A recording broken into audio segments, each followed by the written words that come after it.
PSG Fan TV, bonsoir à tous, bonsoir Antoine. Salut les gars. Le Paris Saint-Germain s'est qualifié pour les huitièmes de finale de la Coupe de France. Une seconde bonne nouvelle sur cette bonne semaine. Ouais, mais c'est un peu la seule bonne nouvelle de la journée, quoi, parce que ça avait mal commencé avec De Jong, bon, on savait pas trop, mais finalement, il a signé au Barça, on n'était pas hyper contents. Toujours pas d'annonce sur le mercato, et Neymar qui se pète ce soir. Bon, on est content de la qualif, mais c'est pas la meilleure journée de l'année, quoi. Apparemment, il se serait blessé au même pied. J'ai pas vu ce qui s'est passé. À un moment, on m'a dit qu'il sortait. J'ai regardé vite fait sur Twitter. Il y en a qui disaient qu'il pleurait. Enfin, c'était hyper catastrophiste. J'espère que ça va pas être la même chose que l'an dernier, parce que franchement, dans ce cas-là, ça ferait beaucoup de mauvaises nouvelles pour Manchester. Bon, bah, on n'a plus qu'à croiser les doigts et espérer que ça soit pas trop grave, quoi.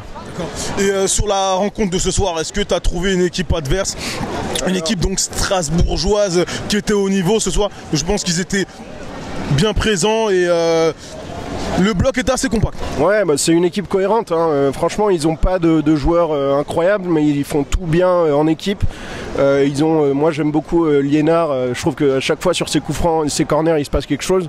Et ils sont venus pour défendre, ça se voyait, mais ils ont failli nous inquiéter un peu un quart d'heure de la fin. Quand il y avait toujours 1-0, on se demandait ce qui allait se passer.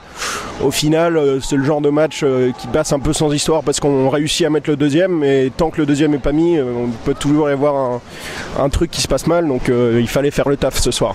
C'était moins facile que contre Guingamp la semaine dernière, quoi. C'est clair. Est-ce que Choupo-Moting a montré de belles choses? Est-ce qu'il a marqué des points? Il a eu énormément de temps de jeu ce soir. Ouais, nous, c'est un peu notre chouchou, quoi. C'est notre chouchou pas bon, comme il y en a eu quelques-uns. Il est pas énorme, mais là, il a fait à peu près ce qu'il devait faire ce soir. Il fait une super passe sur le but de Cavani, débloque le match.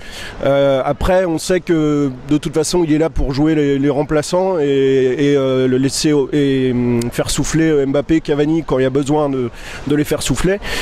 Après, moi, je trouve qu'il fait bien le taf. Je comprends pas pourquoi il y a eu des rumeurs qu'il envoyait en Turquie là ou je ne sais où pendant le mercato, parce que c'est un type, on sait ce qu'il peut donner, il donne et on voit ce qui se passe après, mais on sait que bon, il sera pas titulaire contre Manchester ou sauf grande nécessité. Donc on sait ce qu'il vaut et il fait le taf à chaque fois, il donne tout ce qu'il peut, quoi. Donc on l'aime bien même si c'est pas le meilleur, quoi. Effectivement. Pour finir, ton meilleur parisien ce soir? Honnêtement, je dirais toujours Neymar. Avant qu'il se pète, et puis ensuite en deuxième mi-temps on s'est endormi, donc il s'est plus passé grand chose. Première mi-temps, j'ai trouvé que comme d'habitude ça passait beaucoup par Neymar, et puis derrière ils ont fait le taf. J'ai pas trouvé que Thiago Silva était aussi impérial que sur les matchs d'avant, mais il maintient toujours le rythme, et Bernat a fait une bonne première mi-temps aussi, si on veut vraiment chercher la petite bête, mais ouais, Neymar, toujours Neymar, quoi. Même si à la base c'est pas mon joueur préféré, mais là depuis 6 mois il est énorme, donc c'est ça. Franchement, il y a rien à dire, il est incroyable, donc on espère que c'est pas trop grave, quoi. Merci à toi. Merci à vous les gars.